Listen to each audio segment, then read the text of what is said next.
Dalawa. So, yung outstanding shares times dun sa ano, Anong taon. shares? Kapag Baka yung hindi regular dividend ng preference. Outstanding shares. Ay, Di ba outstanding yung 5,000? oo. Lagi bang sa 2 hindi na multiply? Hindi, depende sa Ilang ano. years? Oo, depende. Pero kasi, di ba, minsan ganun lang naman talaga yung given. Kahit 2 lang talaga. 2 talaga.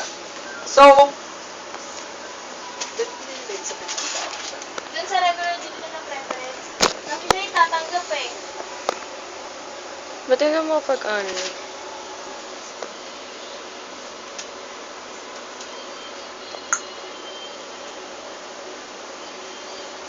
Lakas ng sound trip na yun.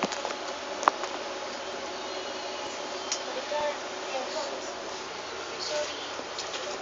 Oo, gets ko na. Okay lang. Oo.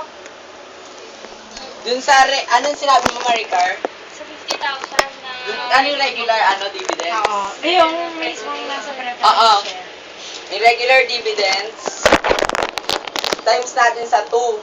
So, 100,000 yung Ganyan siya magturo. yung Daming mapupunta koda. Pero yung sa status niya sa dividends Twitter in na, arrears. tsaka Tapos sa yung current Facebook, dividends, natatain na daw siya. may available lang Ganyan na yan, girl. 20,000.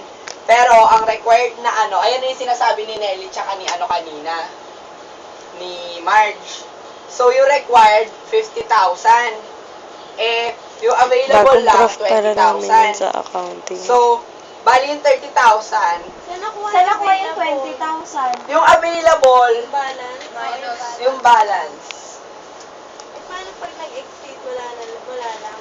Saang balance? Pag Bye-bye. diba?